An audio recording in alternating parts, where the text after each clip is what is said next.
Orar por la paz de Jerusalén. Hemos visto, ¿no es cierto?, que no hay paz en Jerusalén. Y pensamos que ese es el drama más grande del mundo. Podríamos pensar que para los judíos, los israelitas y los que están alrededor, ese es el drama más grande del mundo. Pero les voy a decir que ese no es el mayor problema que tiene la humanidad o que tienen ellos. Vamos a entrar en esto.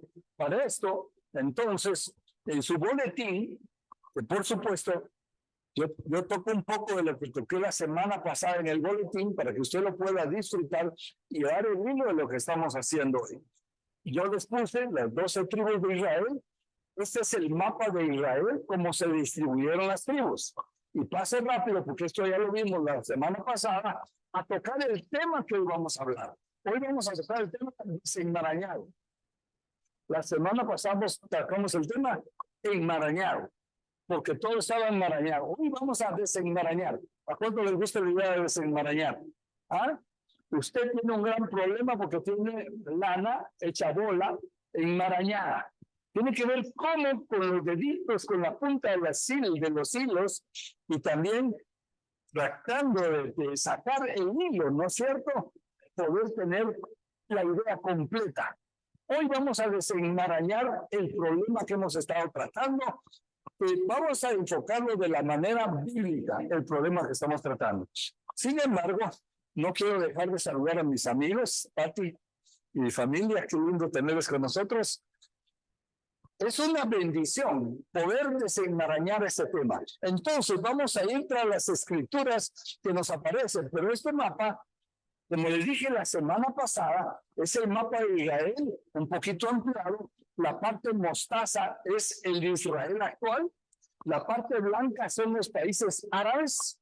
Y donde se encuentra Jerusalén, esa parte blanca que está ahí, se llama Cisjordania. Ese Cisjordania es los que son los llamados palestinos. Recuerde que Palestina no existe como Estado. Palestina fue un nombre que le dio un emperador romano después de Cristo, sacó a los judíos, como estaba escrito que tenían que ser dispersos, y él le puso Palestina para que no se llamara otra vez Judea ni Israel, para que no regresaran los judíos. Entonces, los que han habitado ahí pues, son los palestinos, pero no necesariamente tienen una nación, no son un estado. Pero esta parte donde está Jerusalén, les conté que cuando llegaron los ingleses y repartieron a los israelitas por fin la tierra después de la Segunda Guerra Mundial, que meten a los judíos por primera vez después de casi 2000 años, los ponen ahí. Resultó que como ya estaba habitada por los llamados palestinos, esa parte blanca donde está Jerusalén le quedó a Palestina. Sí, lo que son los palestinos. Y ese punto, que es Jerusalén, está más que todo del lado de Palestina. No es de Jerusalén. Jerusalén no es de Israel. Por eso es que usted va a encontrar mezquitas en Jerusalén y la autoridad y el dominio árabe, pero palestino. En los palestinos hay 3 nacionalidades o 3 religiones. La mayor de ellas es la árabe. Son más o menos el 70%. Un 20% son católicos ortodoxos y el otro 10% son judíos. Es decir, ahí hay de todo. Ahora, en la esquina inferior de su lado izquierdo, va a encontrar ese pedacito pequeño que se llama Gaza. ¿Ya? Ese pequeño lugar que se llama Gaza es donde están otros palestinos, pero dentro de los palestinos hay un grupo terrorista llamado Hamas, que es el que está dando problema en los últimos 20 y pico de años. ¿Ya? Esos grupos se van formando porque van saliendo nuevos grupos como ISIS y algunos otros, Al-Qaeda, que son grupos terroristas, ¿no? O como los que están ahorita también en Yemen, que también es otro grupo terrorista. Es decir, en base a la religión que ellos profesan, equivocadamente, porque no todos los musulmanes son malos, ni son guerrilleros, ni son terroristas. sino que son grupos los que agarran esa teología mal infundada de violencia, ¿ya? Entonces, para que sepan, esta es la parte de Gaza. Así es que ese es el conflicto que está.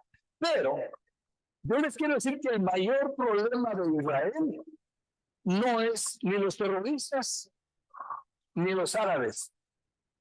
El mayor problema del mundo no es Rusia. El mayor problema del mundo no es Ucrania ni una guerra mundial. ¿Sabe cuál es el mayor problema del mundo? El infierno, la vida eterna, el final. Porque ahí no importa si son judíos, si son árabes, si son católicos, si son evangélicos, si son de lo que son. Si se están dando entonces esta maraña de enredado que estaba, la vamos a desenmarañar yendo al problema mayor. El problema mayor no es el conflicto árabe-israelí. ¿Cómo se llama? Los terroristas de Israel o judíos. El mayor conflicto del hombre es un conflicto de hacia dónde va y cómo va a terminar su vida para ver en la eternidad si se salva o se pierde. ¿Se dan cuenta que ese es el mayor problema? Porque ¿qué si ganan los árabes si de todas maneras se pierden? ¿Y qué si ganan los judíos la guerra si de todas maneras se pierden? Están agarrando la idea del concepto del que estoy hablando. Este concepto es importante. Y Anito, yo creo que en otro ratito. Te agradezco, pero ya estoy encaminado. Gracias. Bueno, vamos a las Escrituras. Y esas se encuentran en Romanos. Verdad dijo el apóstol Pablo, no miento. Y mi conciencia me da testimonio en el Espíritu Santo que tengo gran tristeza y continuo dolor en mi corazón. ¿Por qué es que tiene dolor del apóstol? Porque deseara yo mismo ser anatema o maldito, separado de Cristo, por amor a mis hermanos que son mis parientes según la carne, que son israelitas. Ahí nos aclara él que está hablando por un momento del tiempo, está hablando de esa maraña que está metida ahí, de lo que Israel va a sufrir o está sufriendo actualmente. Pablo lo ve, Pablo se da cuenta que el mayor problema de Israel es que no creyó en Cristo y que ahora él tiene gran dolor ver a su pueblo separado de Dios por cuanto no creyó en el Mesías prometido, en el Señor. Sigue diciendo, hablando de los israelitas, porque eso fue lo que terminamos de ver en el versículo pasado, de los israelitas, de los cuales es la adopción, son la adopción, la gloria, el pacto, la promulgación de la ley, el culto, las promesas, de quienes son los patriarcas, y de los cuales dice, según la carne, otra vez sigue con la idea de según la carne, vino Cristo, el cual es Dios sobre todas las cosas, bendito por los siglos. Amén. Usted sabe que Cristo vino según la carne, los israelitas y los judíos, pero según el Espíritu, ¿de dónde vino el Señor? De Dios, ¿no es cierto? Bueno, ahí está. Entonces, este es un conflicto que tiene ahí. Y ese conflicto de los israelitas, al final del tiempo, Dios tiene planes para ellos. ¿Sí? Pero ahorita, en este momento, lo que urge, hermanos, es proclamar el Evangelio de Jesucristo. Es que más personas se salven, que personas conozcan el plan de salvación y conozcan a Cristo. Cuando estuvimos en Israel con mi esposa, nuestra guía era una guía judía, a la cual en un momento que no era fácil tenerla sola a ella, poder conversar con ella, pero con mi esposa estuvimos un tiempo a solas con ella. Y entonces yo le di algunas ideas de la vida cristiana que ella no había visto. Porque ella habla de la vida cristiana. Nos llevan en lugares cristianos. Es su papel, es su obligación como guía. Pero ella no cree en Cristo. Entonces cuando nosotros le hablamos con mi esposa, y particularmente yo me dediqué bastante a explicarle algunas cosas bíblicas, ella solo nos oía. Ah, bueno, no había oído esto, no sabía esto. Yo veía cómo sus ojitos orbitaban, por decir algo, ¿no? Pero bueno, solo Dios sabe. Ahora mi esposa se escribe con ella, están en guerra, y mi esposa le sigue mandando mensajes cristianos. Esperemos que algún día ella llegue a la luz de Cristo. Amén. Bueno, entonces vamos a desenmarañar esto. ¿Qué le parece? Mire lo que sigue diciendo. Esto es el conflicto que Pablo tiene con el pueblo de Israel, pero reconoce que ellos son los patriarcas, de ahí vienen las promesas. Hay muchas cosas que ellos nos dejaron como lección. Por eso es que a Pablo le duele ver que el pueblo esté tan alejado de Dios, como actualmente hoy están los judíos. Están muy lejos de Dios, ¿no es cierto? Y por eso es que no podemos juzgar mucho que todo lo que Israel hace para defenderse es correcto, porque todo lo que está haciendo no es necesariamente correcto, mucho menos matar gente inocente. Pero bueno, tienen que defenderse y ellos van a darle cuenta a Dios. Nosotros no podemos aplaudir las cosas malas que se hacen, ya, porque este pueblo de Israel no necesariamente está actuando conforme Dios haría. Ok, sigamos viendo cuál es el punto del que venimos hablando. Aclara la escritura, no que la palabra de Dios haya fallado respecto a Israel, porque no todos los que descienden de Israel son israelitas. Ojo con esto. Aquí empieza la cosa para ustedes, un boom. Para muchos de los que no hemos visto esta parte. Recuerde que lo que estoy leyendo lo estoy sacando de la Biblia, del libro de Romanos capítulo 9. El apóstol Pablo nos dice, nos aclara, porque no todos los que descienden de Israel son israelitas. Oiga, es como decir, no todos los ecuatorianos son ecuatorianos. ¿Ah? Sí, agarran la cosa. Por eso digo, se pone un poco cantinflesco. ¿Ah? Como hablaba Cantinflas, que decía sus verdades, pero a su modo y a su manera. Pero aquí nos aclara que no todos los que descienden de Israel son israelitas, pero nos va a decir el por qué. Ni por ser descendencia de Abraham son todos hijos. Bueno, un momentito. Recuerde que Abraham, le voy a usar mi mano para decir que Abraham fue el primer patriarca, ¿ya? Abraham el primer patriarca. Después de eso, Isaac. Y después Israel, que es Jacob, es el mismo. Entonces empezó hablando de Israel, porque de Israel descienden las 12 tribus, y dice, no todos los que son israelitas. Y ahora dice, no todos los que son hijos de Abraham, ¿qué? Son hijos todos, no son hijos de Dios todos los que descienden de Abraham. ¿Por qué? Porque Abraham tuvo 2 hijos. Y no por descender de Abraham, los 2 hijos son hijos de Dios. Porque uno era hijo de la esclava y el otro era hijo de Rebeca de la promesa, de Sara de la promesa. Sigue diciendo, aclara, no todos los que son hijos de Abraham son hijos, sino, aquí este sino, por eso se los pongo así, porque esto me hace cambiar. Ok, aquí me va a dar una idea, me va a mejorar el concepto, me va a aclarar, sino, en Isaac te será llamada descendencia. La promesa fue a Abraham, Dios le dijo, en Isaac te voy a hacer descendencia, no en el otro hijo, en Isaac. La descendencia de los hijos de Dios vendrá por Isaac. ¿Sí? Sigue diciendo, esto es, no los que son hijos según la carne, porque Abraham, ¿cuántos saben que Abraham todavía tuvo 5 hijos más después de Ismael y de Isaac? Ve qué viejito más bandido, ¿no?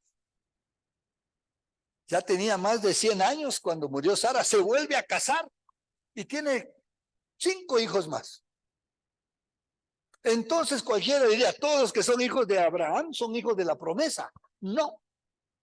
Por eso dice, porque no los que son hijos según la carne son hijos de Dios, sino que, otra vez subrayado, los que son hijos según la promesa son contados como descendencia.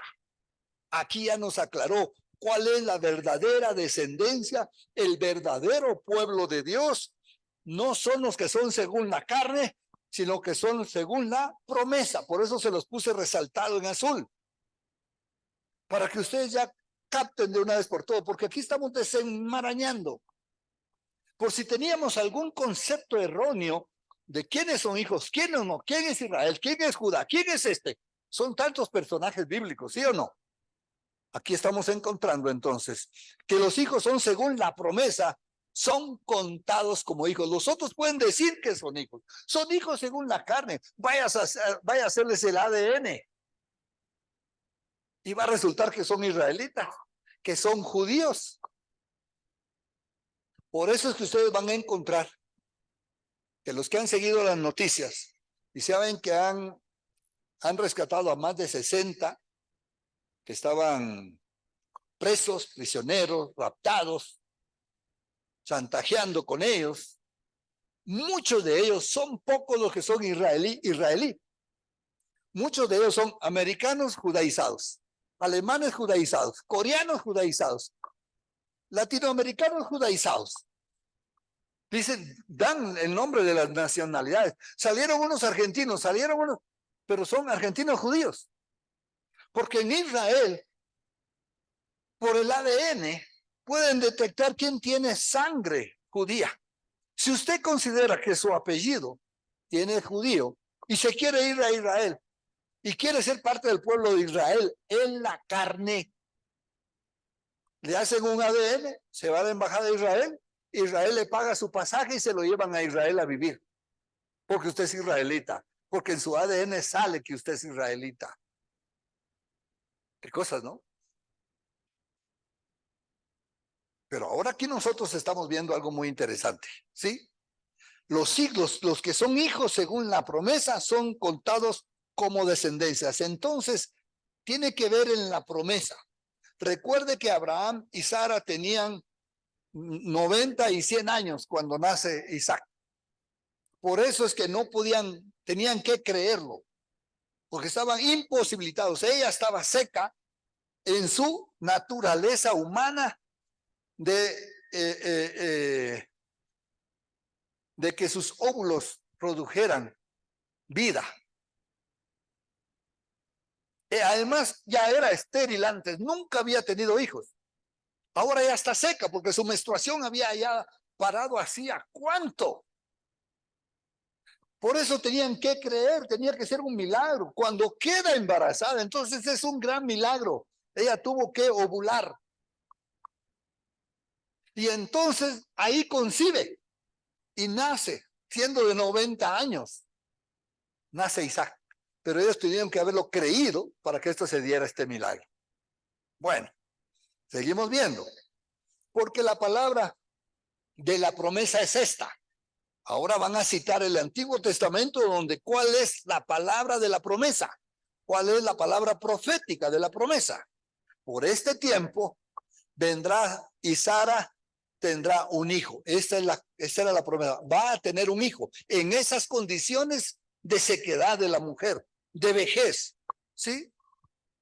Y no solo esto, aclara, no solo esto, sino que viene más acompañado con esto, sino también cuando Rebeca, ahora habla de Rebeca, esta Rebeca es la que se casó con el hijo Isaac, es otra esposa de otro de los patriarcas, otra vez, Abraham, Isaac y Jacob, o Israel. Ahora, la esposa de Jacob, sino también cuando Rebeca concibió de uno, de Isaac, por eso aclara que es el esposo, Isaac nuestro padre, porque ellos consideraban a los tres patriarcas, por eso llaman patriarcas, padres patriarcas. Isaac era un patriarca, le decían padre. De Isaac nuestro padre, y en paréntesis hace la aclaración, pues no había aún nacido, ni había hecho aún ni bien ni mal, para que el propósito de Dios conforme a la elección permaneciese, no por las obras, sino por el que llama. Recuerden que cuántos bebés tenía en el vientre Rebeca. ¿Cuántos recuerdan cuántos bebés tenían? No mencione más de 5. Que no hay más de 5 que hemos sabido. Hay algunos casos. Tenía 2. Habían gemelos. Pero Dios, antes que naciese, antes que se supiese cómo iban a ser, qué rasgos físicos iban a tener, Dios escoge a un hombre. Otra vez, Dios tiene por elección la escogencia, no porque alguien se portó bien, no porque alguien hizo bien, sino porque alguien creyó. Y aquí el que creyó es el papá, no el hijo que están haciendo. Entonces Dios escoge. Y ahora dice, porque el propósito de Dios conforme a la elección permaneciese no por las obras, sino por el que llama. Ese Dios el que ama. Sigue diciendo, se le dijo, el mayor servirá al menor. Por eso se sabía que antes la ley decía que el que iba a recibir todos los beneficios era el primogénito o los mayores beneficios. Pero en este caso Dios dijo, no, en este caso no va a ser así, sino que el menor va a ser el elegido y el menor va a tener autoridad sobre el mayor. Como está escrito, lo aclara cómo lo puso la palabra de Dios escrito en el Antiguo Testamento, a Jacob amé, mas aborrecí, mas a Esaú aborrecí. ¿Qué pues diremos? ¿Que hay injusticia en Dios? Porque cualquiera podría pensar, bueno, ¿habrá que Dios es injusto? En ninguna manera. Pues a Moisés dice, otra escritura, pues escrita por Moisés en la ley, ¿sí? Tendré misericordia del que tenga misericordia, del que tenga misericordia, yo tenga misericordia, y me compadeceré del que yo me compadezca. Así es que la elección es de Dios. ¿Cuántos creen que por su cara bonita, o por bonitos, o por buenos, Dios los eligió para ser parte de su familia? Fue por pura misericordia. Porque Él tuvo misericordia de nosotros. Entonces, en esa misericordia que Dios ha tenido de mí, que Dios ha tenido de nosotros, nosotros tenemos que entender que entonces fuimos elegidos por la gracia y la misericordia de Dios, para que nosotros caminemos en esa gracia y en esa misericordia de Dios. ¿Estamos bien hasta aquí? Bueno, recuerden que estamos desenmarañando por qué los israelitas y por qué nosotros. Y a la final, ¿quién se salva? ¿Por qué es la urgencia de predicar el evangelio? ¿Quiénes son los hijos entonces? ¿Cuál es el pueblo de Dios? Sigue diciendo, así que no depende del que quiere ni del que corre, sino que Dios que tiene misericordia. Una vez que ya Dios tuvo misericordia de nosotros, no nos controla, sino que con el mismo libre albedrío que tenemos, elegimos hacer las cosas bien, por elección propia. Así es que a mí no me gusta la idea que Dios me controlara. Pero Luis Toledo, control de Dios, por favor, usted estaría mejor, no cometería tantos errores como comete. Sí cometo errores, pero Dios no me eligió para hacerme un robot de Él, sino que con todos mis errores, creyendo yo en Él, manifestando mi fe, caminando, alabándole, glorificando su nombre, hablando a Él, buscando del corazón de Dios, hacer su voluntad. Entonces yo elijo amar a Dios. Yo elijo no ir por el camino del pecado. Yo elijo ir por el camino del bien. Amén. Espero que usted también. Por es que la escritura dice de Faraón, y aquí pone un ejemplo. Lo que está haciendo para explicar esto es, puso el ejemplo de Abraham, puso el ejemplo de Isaac, puso el ejemplo de Esaú y de Jacob. Ahora va a poner el ejemplo, dijo lo que dijo Moisés, ¿no es cierto? Ahora va a poner un ejemplo de Faraón. Porque ¿cuántos de ustedes se han preguntado esto de Faraón? Dice acá, porque la escritura dice a Faraón, le dijo así, para esto mismo te he levantado, a Faraón. Lo levantó como Faraón que fue, ¿no es cierto? Para mostrar en ti mi poder y para que mi nombre sea anunciado por toda la tierra. Solo lo levantó para que él tuviera poder, para que entonces Dios iba a desarrollar su plan con los israelitas, los iba a sacar y Faraón iba a ser simplemente alguien que había sido levantado para que Dios mostrara su poder con el pueblo de Israel. Por eso dice la escritura en la historia de Faraón, que algún rato les voy a querer predicar sobre Faraón, las plagas y todo esto, viéndolo proféticamente y bíblicamente. Pero dice la Escritura, les anticipo, que Dios endureció el corazón de Faraón para no dejar ir a su pueblo. ¿Cuántos habían leído esa parte? Y se habían así como medio sorprendido, ¿no? Bueno, entonces Faraón los pudo haber dejado ir, pero como Dios endureció, ¿quién endureció el corazón de Faraón? Dios. ¿Para qué?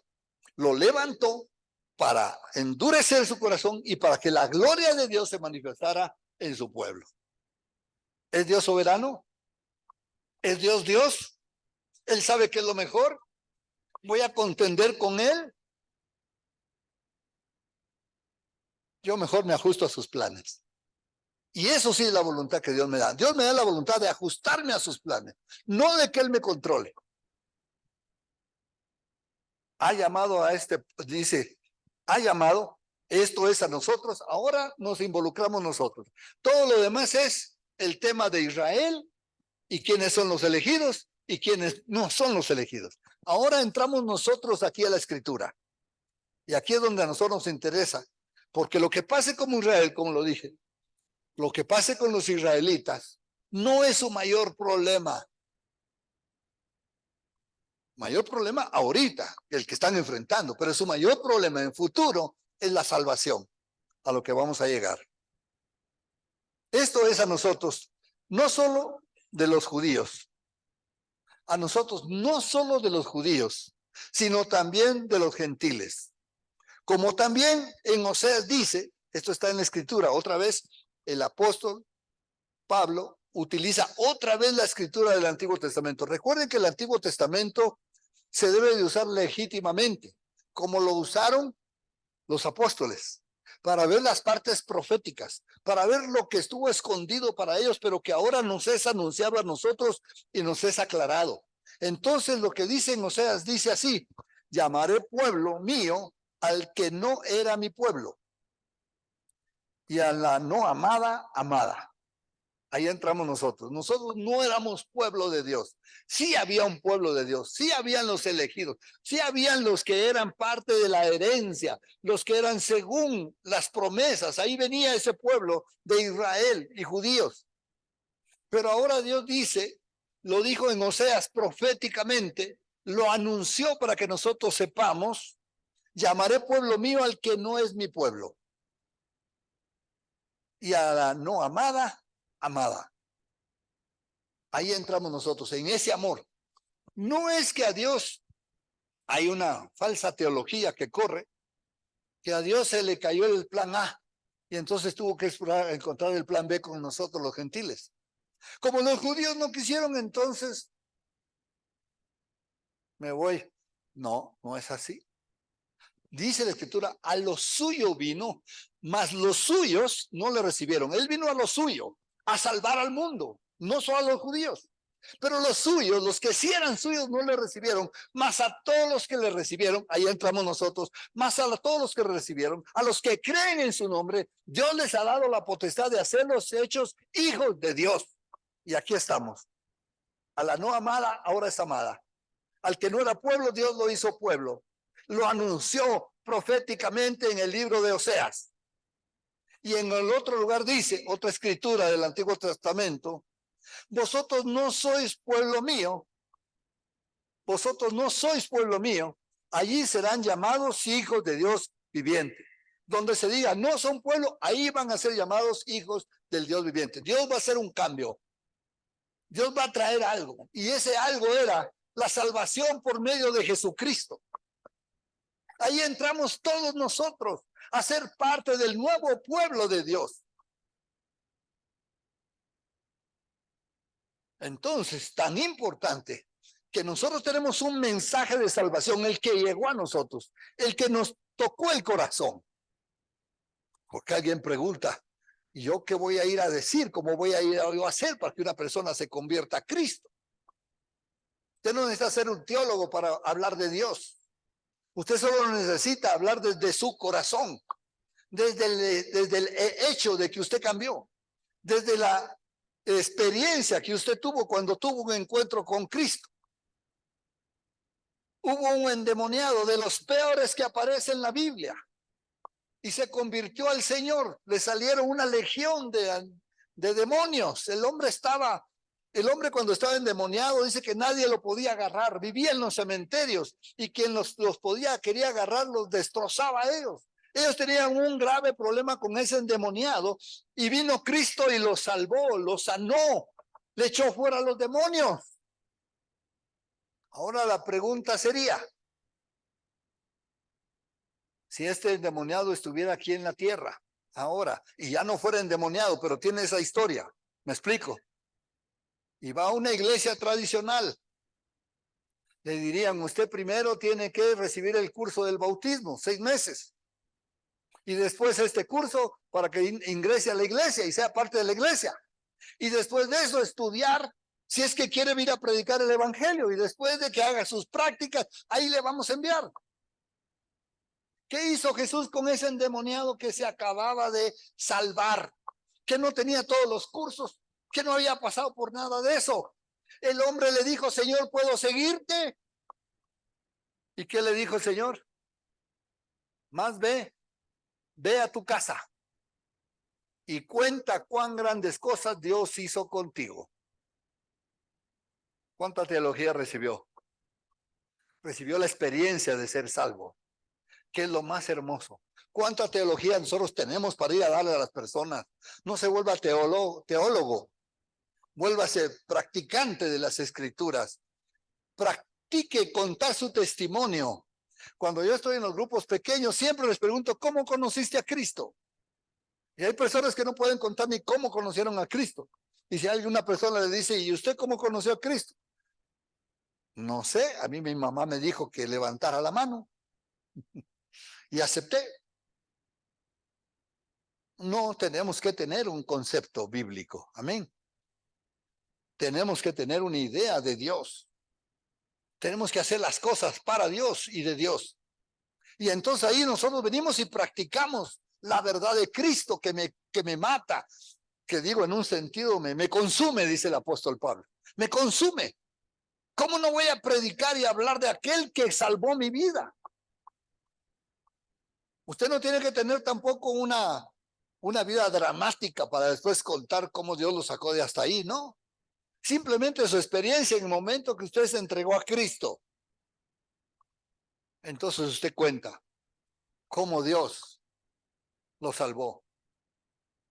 O cómo Dios lo ha usado en cierta ocasión. Y usted va contando. O cómo supo de alguien que se entregó a Cristo. Pero vamos contando la experiencia. Y obviamente sí tenemos que leer la Biblia, nos tenemos que preparar, tenemos que estar leyendo lo más que podamos la palabra de Dios, porque nosotros estábamos vacíos de palabra de Dios. Conocimos a Cristo y ahora tenemos que empezarnos a llenar de las verdades de Dios, del conocimiento de Dios. Aleluya. Qué alegría.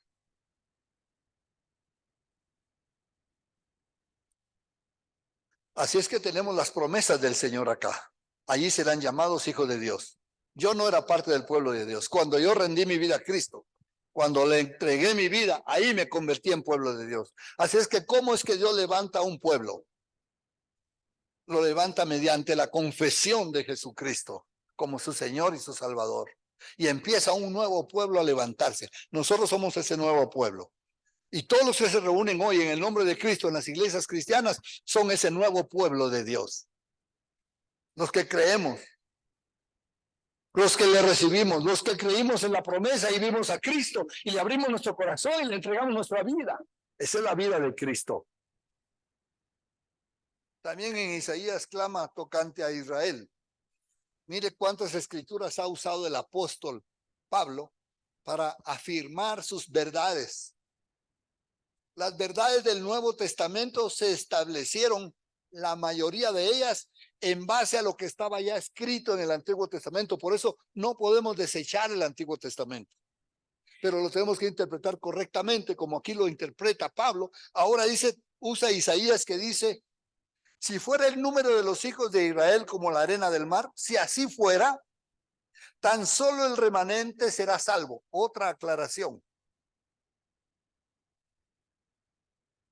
Si fuera el pueblo de Israel como la arena del mar, si es que así fuera, solamente el remanente será salvo. La palabra remanente quiere decir los que quedaron, algunos que fueron guardados. Ese es el remanente.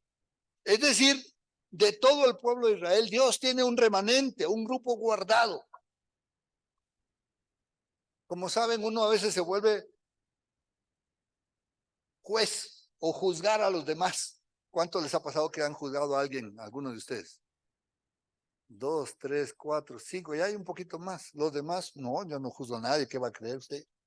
Aquí yo dejo a los demás que vivan su vida. Bueno, los que hemos juzgado, yo les cuento que hubo un rato que yo me puse a juzgar a los gringuitos, a los americanos del norte, a los de Estados Unidos, porque habiendo siendo un pueblo tan grande, tan lleno de Dios, se han apartado tanto. Y ya dije, yo un ratito dije, Señor, este pueblo ya está todo perdido.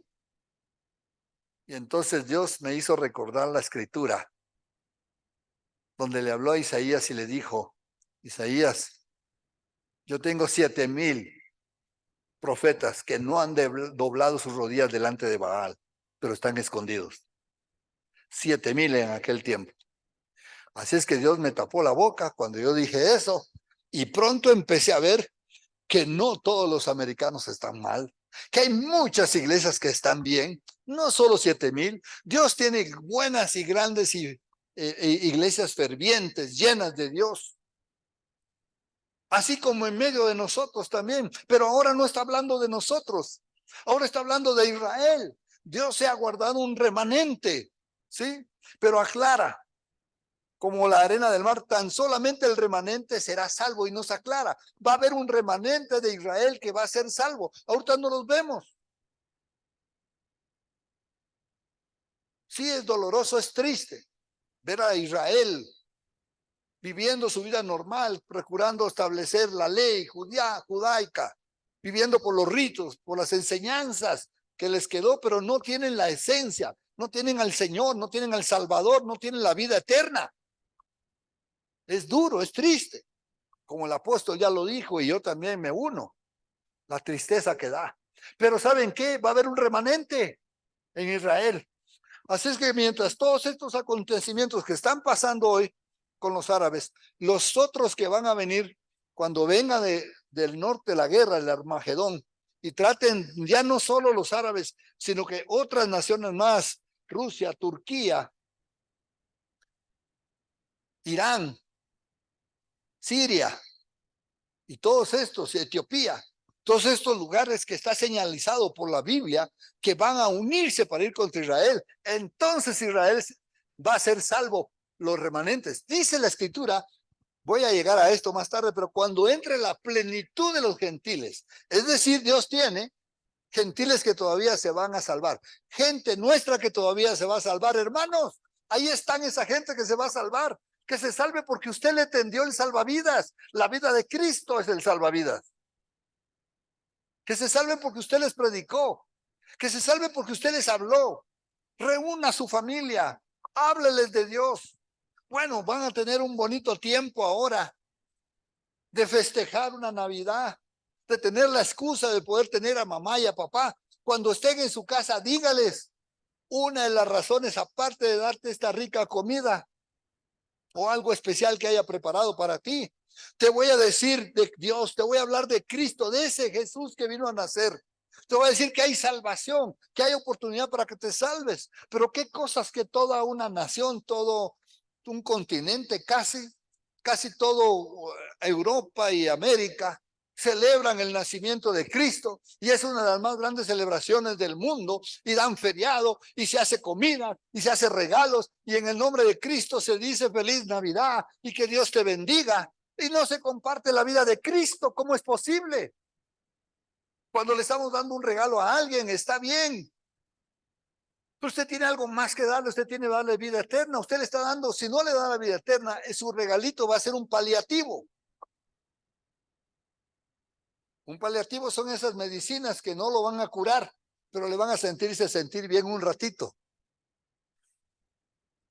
Usted tiene un gran dolor, no voy a decir que tiene una enfermedad grave porque no quiero ni decirlo, pero usted tiene una enfermedad que tiene que ser tratada con un tratamiento.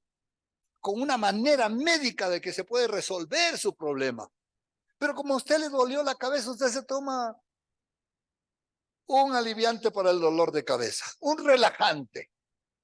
¿Y cómo se va a sentir después de un rato? Mejor. ¿Pero está curado? No. ¿Ve la diferencia? Eso es un paliativo. Un regalito, démoslo. Amemos, mostremos ese amor cristiano. Pero junto con el amor, la palabra de Dios. Amén. El sálvese quien pueda. Aquí sí que sálvese quien pueda. Quien quiera. Aquí está Jesús. Aquí hay salvación y vida eterna. Así es que no es mala idea, no tienen que esperar el 24 para invitar a sus vecinos, a su familia, a un café, a algo y decirles, Dios existe, Dios me tocó, Dios me salvó, quería contarle.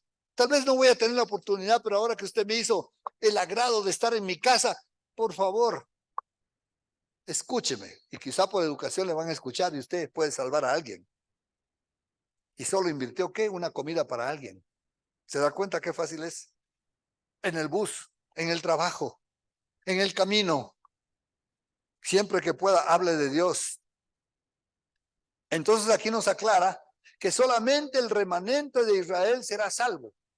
De nosotros ya está claro que seremos salvos los que creamos en Cristo. Pero en Israel va a haber un remanente y va a haber un momento antes del fin del mundo en que ese remanente se va a levantar. Y nos vamos a sorprender que muchos judíos se van a hacer cristianos. No sé si voy a estar para esa época, me gustaría estar. Me gustaría ver la venida de Cristo a mí. Tal vez usted tenga más chance que yo. Pero si no me lo permite el Señor, pues desde el cielo voy a ver esto. Pero si estoy en la tierra y voy a ver que estos judíos, ese remanente se salva, y voy a ver la venida del Hijo de Dios viniendo en gloria, eso va a ser maravilloso, ¿no le parece? Y que yo sea levantado junto con la iglesia para estar para siempre con el Señor. Ahí se desenmaraña todo. Ahí se aclara, pero para nosotros ya tiene que estar desenmarañado ahora. Tenemos que tener el cuadro clarito, que nos salvamos nosotros, que el problema que Israel está pasando ahorita, Ucrania y Rusia, Israel y árabes, sí es un problema serio, de lo más serio que hay ahorita, pero ese no es el más grave problema. El más grave problema es que se salven eternamente, porque ¿de qué le sirve me salvé de esta y caigo a una eternidad en el fuego eterno?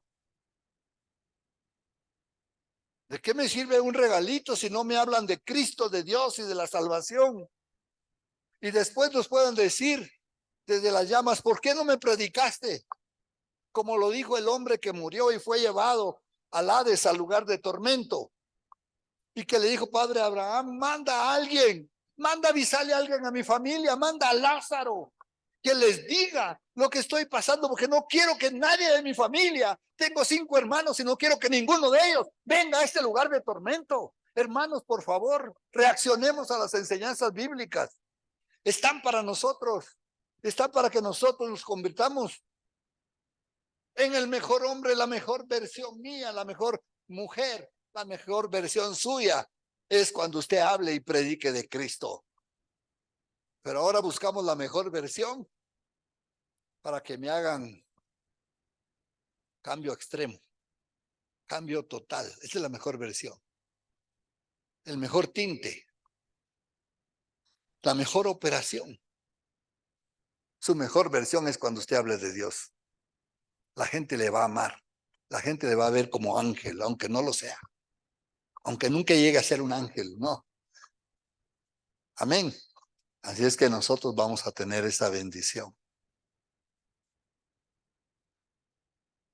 Dice, porque el Señor ejecutará su sentencia sobre la tierra en justicia y en prontitud. ¿Cuántos quieren leer conmigo esa última parte? Desde el 28. Porque el Señor ejecutará su sentencia sobre la tierra en justicia y en prontitud. ¿Lo digo yo, hermanos? ¿O lo leyeron de la palabra de Dios?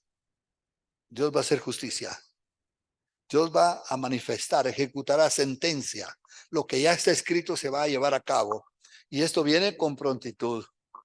Máxime nosotros estamos viendo todos estos acontecimientos, que si usted quiere enterarse más de todo esto, lo amplié bastante la semana pasada. Puede ir a la página de Ciudad Real y verlo. Enmarañados, ahora estoy tratando desenmarañados porque se está aclarando el panorama para nosotros. Si es que usted se encuentra a un judío, a un árabe, amigo suyo, tengo amigos que tienen amigos palestinos, árabes, dígale, tu mayor problema no es este. Quiero que sí, lamento mucho lo que te está pasando, pero quiero que lo veas más allá. Tu mayor problema no es que se resuelva este conflicto mañana y que se declare la paz, sino tu mayor conflicto es cómo te vas a ir al cielo, cómo vas a escapar del infierno que te espera. ¿Están de acuerdo conmigo que ese es el mayor conflicto? ¿Y quién tiene la solución? Cristo en nosotros. Nosotros somos la esperanza de gloria para este mundo.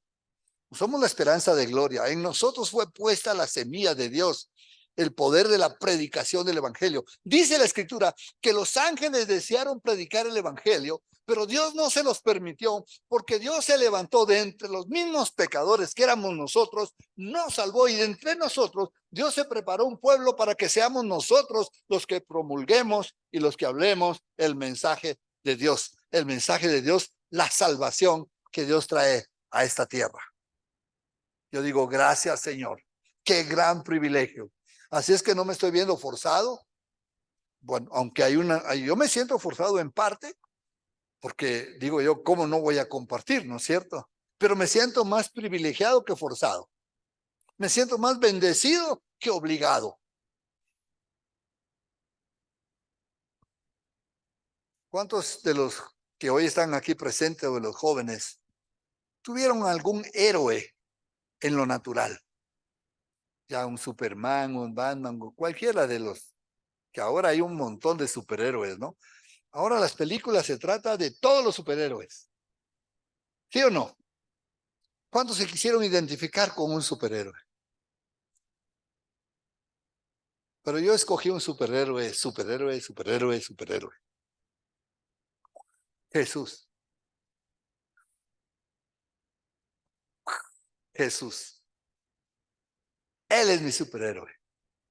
Y me identifico con él y él me da poderes. Me da el poder de poder salvar a personas predicándose el evangelio. He visto miles de personas salvarse al Señor, pero faltan. ¿Sí? Amén. Están faltando. Traiga amigos. La próxima semana vamos a seguir hablando de esto porque van a ver cómo son llamadas las personas para que integren el verdadero pueblo de Dios. Dice, y como antes dijo Isaías, si el Señor de los ejércitos no hubiese dejado descendencia, hablando de ellos, como a Sodoma habríamos venido a ser y como a Gomorra seríamos semejantes. Sigue hablando de Israel acá porque está hablando de los que son el remanente, ¿ya? Si no hubiera remanente, está queriendo decir acá, si no hubiera remanente, dice Isaías, si no hubiera remanente, si el Señor de los ejércitos no hubiese dejado descendencia, que es el remanente, como Sodoma habríamos venido a ser y como Gomorra seríamos semejantes. Todos sabemos qué le pasó a Sodoma y Gomorra. Bueno, Dios anunció un juicio para Sodoma y Gomorra. A Abraham le dijo, Señor, ¿cómo vas a matar a toda la gente? Porque si ahí hubieran por lo menos 50 que se salvaran, ¿salvarías a Sodoma y Gomorra? No, el Señor ¿cómo se llama? Como los israelitas ahorita. No, ahí están los de Hamás, se mueren los otros. Imagínense, Dios no hizo eso. Le dijo a Abraham, no, Abraham, si hubieran 50 justos, yo no destruiría Sodoma y Gomorra. Digo, pero Abraham se da cuenta de que él hace los dedos, ¿no? Y empieza a contar, no hay 50 y dice, empieza a regatear. ¿Cuántos son buenos para regatear? ¿Mm? A cómo deja. Ah. No, o sea, 5 nomás. Bueno, entonces Abraham dice, si hubieran 40, no los, Abraham dijo, si hubieran 10, Señor, no los destruirá. Si hubieran 5, dijo, no voy a destruir. O sea, Dios conoce los corazones de la gente y sabía que no habían justos ahí y todos tarde o temprano iban a morir. Así es que el pecado estaba tan grande en Sodoma y Gomorra que salieron Lot con su esposa, perdón, salió con su esposa y sus 2 hijas, ¿sí? Pero resultó que la esposa, en desobediencia, ya iba caminando para afuera. ¿Y qué hizo? Volteó para atrás y se quedó como estatua de sal por anhelar la vida de pecado que estaba atrás dejando. Solo se salvó Lot y sus 2 hijas. Así dice, si tú no hubieras dejado descendencia, a Sodoma y a Gomorra seríamos semejantes. Pero Dios ya sabemos que tiene un remanente. ¿Cuántos están contentos por ese remanente? ¿Cuántos creen que vamos a ver ese Israel siendo levantado? Que sea pronto, Señor. Señor, ojalá que no sea hasta el último de los últimos, de los últimos, de los últimos. Yo quiero ver a un Israel levantado. Sé que no todos van a ser levantados, pero ese remanente son los que tú estás esperando, los tiempos que se cumplan, proféticos, para que se manifiesten esos judíos que están hoy vivos, por supuesto, no los que se murieron. Se murieron. El remanente de los que están vivos van a ser levantados. Y sigue diciendo, ¿qué pues diremos? Que los gentiles, esto es nosotros, ¿no es cierto? ¿Qué pues diremos? Que los gentiles que no iban tras la justicia, porque nosotros, yo no iba tras la justicia, yo iba tras de vivir la vida como bien, no sabía ni cómo la iba a vivir, pero yo quería vivir, disfrutarla, vivir lo mejor, tener mi esposa, mis hijitos, mi familita, tener mi platita y gozármela en esta tierra. Yo no conocía ni iba tras de Dios. Pero aquí dice, ¿cómo pues, qué pues diremos? Que los gentiles que no iban tras la justicia han alcanzado la justicia, es decir, la justicia que es por la fe. Recuerden, no es la justicia por nuestros actos justos, sino que es la justicia que es por la fe. Por eso que somos justificados por la fe de nuestros pecados. Alcanzamos, no, yo no iba tras la justicia, pero me agarré de la fe, me agarré del arrepentimiento, me arrepentí, le pedí perdón al Señor de mis pecados y entregué mi vida a Jesucristo y creí porque lo hice por fe. No era por obras, porque yo no había hecho una cosita buena que había hecho. No se compara con todas las malas que había hecho. Además, no se trata de poner en una balanza lo bueno y lo malo para ver qué pesa, porque no soy yo el juez, es Dios. Y el que peca por su pecado morirá. Entonces, como todos éramos pecados, estábamos pecadores, éramos destituidos de la gloria de Dios. Necesitábamos todos un Salvador. Mas Israel, ahora voy a hablar de Israel, que iba tras una ley de justicia, no la alcanzó. Es decir, ellos sí tenían una ley de justicia. La ley era una ley justa, era una ley de justicia.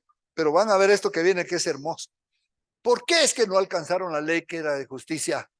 Y nosotros, sin ir tras la ley, encontramos por la fe la justicia en Cristo Jesús. ¿Sí? ¿Por qué?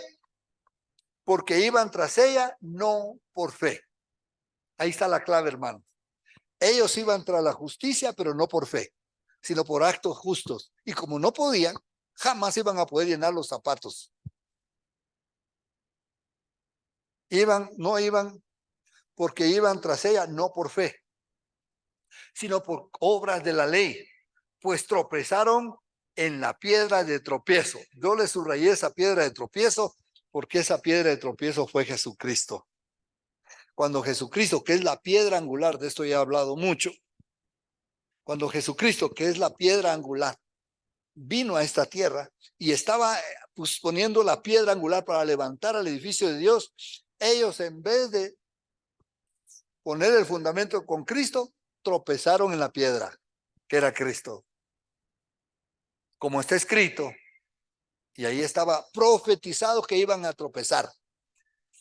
Aquí pongo en Sión piedra de tropiezo y roca de caída, y el que creyere en él no será avergonzado. Aunque era piedra de caída y piedra de tropiezo, yo creí en él. Pero joven, inteligente, universitario en aquel tiempo, ¿no? Joven, por eso aclaro. Inteligente, aclaro también porque era inteligente. Universitario, ¿cómo usted tan bonito que iba en la universidad a aprender todas las ciencias? Tenía un gran porvenir por delante, se hace cristiano. Le lavaron el cerebro, joven. ¿Cómo? Pero ¿cómo va a creer usted en ese Jesús crucificado? Ya está muerto. Véale, se le ve la sangre. Porque así se ve en las iglesias católicas, ¿no es cierto? Crucificado con sangre y todo. Muerto. ¿Cómo si tan bonito que se veía usted? Hasta de yerno lo quería. Estoy adornando, ¿no? Tal vez no me querían para eso,